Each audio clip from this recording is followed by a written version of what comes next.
Pride and Prejudice, Chapter 5. Lydia intended to walk to Merton that morning, and every sister except Mary, who preferred to read, agreed to go with her. Mr. Collins was their companion, at the request of Mr. Bennet, who was most anxious to get rid of him and of his library to himself because his cousin never stopped talking. The girls listened politely to his remarks until they entered Merton. Their attention of the younger ones was then to no longer be won by him. Their eyes were immediately wandering up the street in search of the officers. But the attention of every lady was soon caught by a young man who they had never seen before. He was of a most gentlemanly appearance, and was walking with an officer on the other side of the road. All were struck by the stranger's manner. Kitty and Lydia knew the officer, and decided to find out who his friend was. They led the way across the street under pretence of wanting something in a shop opposite, and had just reached the pathway when two gentlemen arrived at the same place. Mr. Denny, the officer, addressed them directly and introduced his friend, Mr. Wickham, who had just joined the army. The younger man appeared very pleasant. He was good-looking, and he had a fine figure and very pleasing manners. The whole party was still having a pleasant conversation when the sound of horses drew their attention, and Darcy and Bingley were seen riding down the street. On recognizing the two gentlemen came directly towards them, and began the usual polite greetings. Bingley was the chief speaker, and Miss Jane Bennet the chief object. He was then, he said, on his way to Longbourn to inquire after her health. Mr. Darcy followed him, and was beginning to decide to keep his eyes away from Elizabeth, when they suddenly became fixed on the stranger. Elizabeth happened to see the faces of both when they looked at each other, and was astonished at the effect of the meeting. The face of one became white, the other turned red.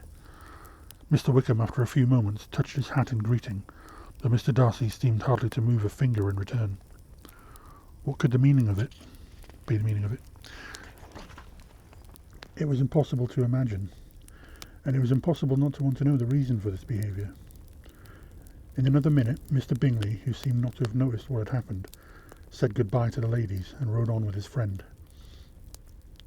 As they walked home, Elizabeth described to Jane what she had seen pass between the two gentlemen, but Jane could no more explain such behaviour than her sister. At Merton, the young people had accepted an invitation from their aunt to supper and cards. The carriage took Mr. Collins and his 5 cousins at a suitable hour to the town, and the girls had the pleasure of hearing, as they entered the sitting-room, that Mr. Wickham had accepted an invitation from their uncle to be present, and was already in the house. When this information was given, and they had all taken their seats, Mr. Collins was free to look around him and talk. To the girls the time of waiting appeared very long, but it was over at last. The gentleman joined them, and when Mr. Wickham walked into the room, Elizabeth felt that she had not been thinking of him with at all unreasonable admiration. Mr. Wickham was the happy man towards whom almost every lady's eye was turned, and Elizabeth was the happy woman by whom he seated himself at last. With such fine men as Mr. Wickham and the officers in competition for the attention of the ladies, Mr. Collins seemed to sink into unimportance, but he still had from time to time a kind listener in Mrs. Phillips. Elizabeth was very willing to hear Mr. Wickham talk, although she could not hope to be told what she chiefly wished to hear, the history of his acquaintance with Mr. Darcy. But her interest was most unexpectedly satisfied. Mr. Wickham began the subject himself. He asked slowly how long Mr. Darcy had been staying in the area. "About a month," said Elizabeth, and then, unwilling to let the subject drop, she added, "He is a man of very large property in Derbyshire, I believe." "Yes," replied Wickham. "Pemberley. His property there is a noble one, at least 10,000 a year. You could not have met with a person better able to give you the information about it than myself. I have been connected with his family since my birth." Elizabeth could not help looking surprised. "You may well be surprised, Miss Bennet, at such a statement, after seeing the very cold manner of our meeting yesterday. Do you know Mr. Darcy well?" "Quite as well as I ever wished to do," cried Elizabeth warmly.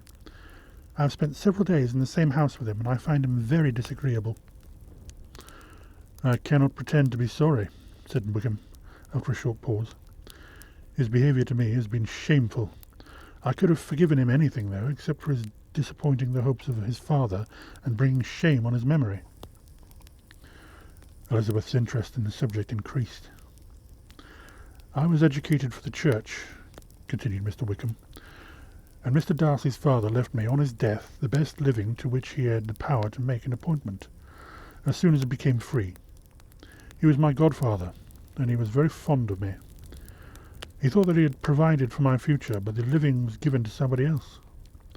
Good heavens, said Elizabeth, but surely that was against the law?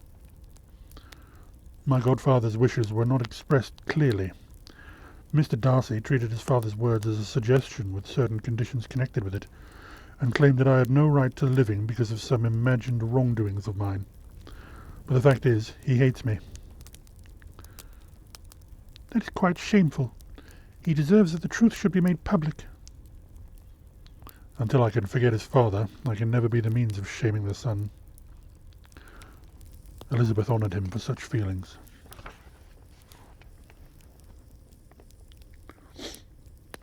We were born at the same place and brought up together. My father managed the late Mr. Darcy's affairs and gave all his time to the care of his property. I'm surprised that Mr. Darcy's pride has not made him fairer to you. I should have thought that he would have been too proud to be dishonest. It is surprising, replied Wickham, because his pride has often caused him to be generous, to give money freely, to be an excellent host and a kind landowner, and to do good to the poor. He also has brotherly pride. He looks after his sister very well.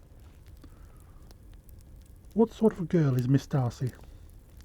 He shook his head.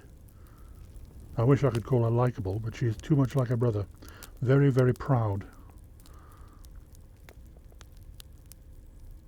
I am astonished at Mr. Darcy's friendship with Mr. Bingley. How can Mr. Bingley, who is so agreeable and friendly to everyone, like such a man? He cannot know what Mr. Darcy is. Probably not, but Mr. Darcy can please when he wishes. He can be a good companion if he thinks it worth taking the trouble. He is a very different man among those who are his equals in the world. Mr. Wickham's attention was caught a little later by Mr. Collins, mentioning the name of Lady Catherine de Bourgh. He asked Elizabeth in a low voice whether her relations were acquainted with the family.